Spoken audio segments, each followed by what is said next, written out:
Hi, this is Ken Avador for The Uptake. I'm here with Elwyn Tinklenberg, candidate for the 6th Congressional District of Minnesota. Well, first of all, thanks, Ken, for the opportunity to be with you this morning. I appreciate that.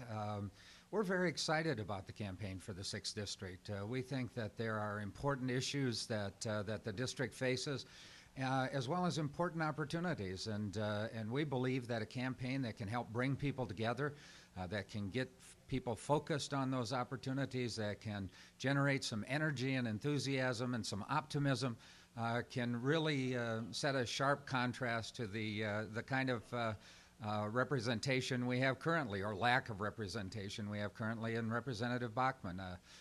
She doesn't represent any of those kind of values. I mean, she is about partisan polarization. She is about divisiveness, and the result has been that she has not been able to accomplish anything when she was senator, and she is not accomplishing anything except in a negative sort of way for the district currently. And we think we represent a strong alternative to that, and are excited about getting into the race. Now, you were Transportation Commissioner of Minnesota during the Ventura administration. Transportation is going to be a particularly important issue in this upcoming election. Would you like to talk a little bit about your experience and your what you expect to see happen with transportation in the 6th District? Well, it is a huge issue, not just in terms of mobility itself and the mobility of the people in the district, but as a tool in economic development and job creation and job growth in the district. Transportation is a critical component of being able to develop a vibrant and vital economy for the district, and I think that's why it's becoming more and more important.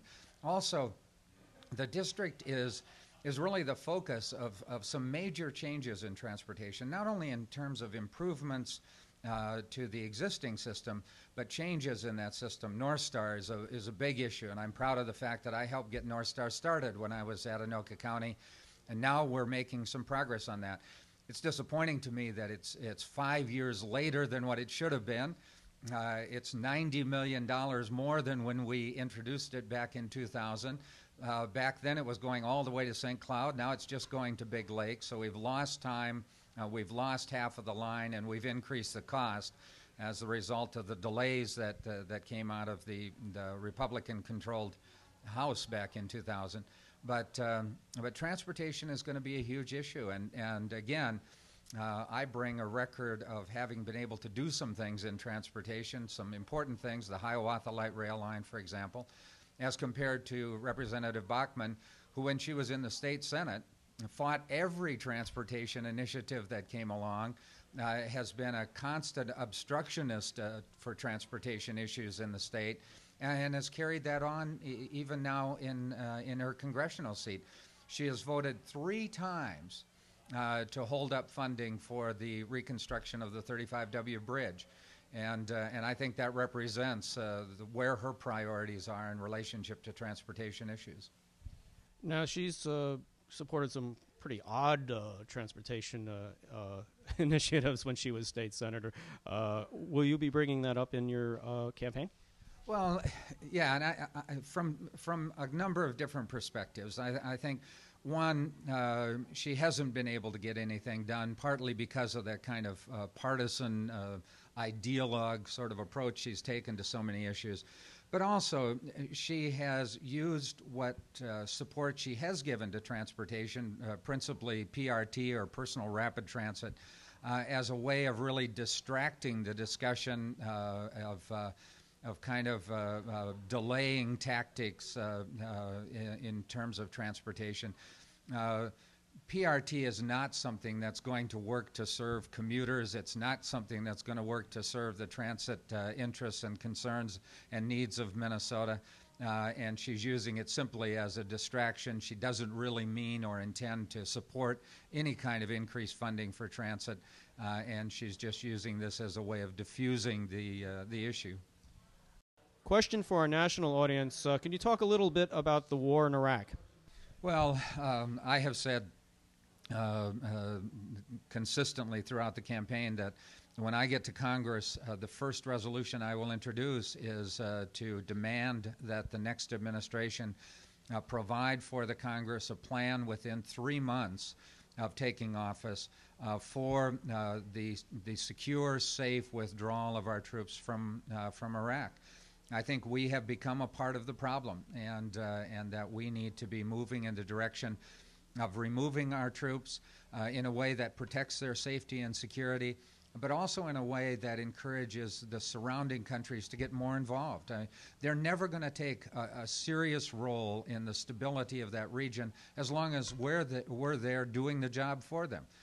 It's only when we set up a plan for withdrawal that the other countries in the region are really going to have a stake in helping to build a more secure and stable region. Getting back to Minnesota, many people are concerned about the mortgage crisis, and if you could say something about health care. Well, those are huge issues, and I think they're kind of wrapping into what is emerging as a larger and larger issue in the campaign, both nationally and here in Minnesota, and that's the economy. People are feeling really squeezed. The families of the 6th District are seeing heating costs go up. They're seeing gas prices go up. They're seeing their property taxes go up.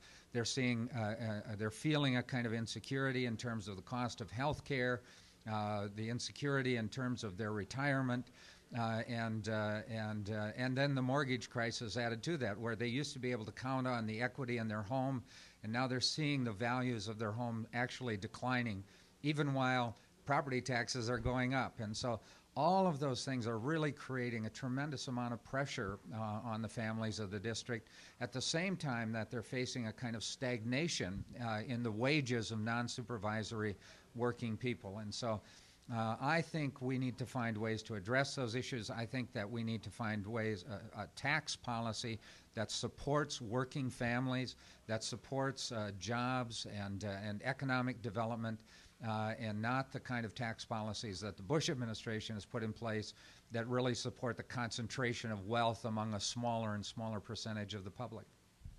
Well, thank you very much. I hope we have an opportunity to talk with you further as the campaign goes forward, and we will also try to get an interview with the other DFL candidate, Bob Olson, and have him talk about many of the same issues. Thank you very much.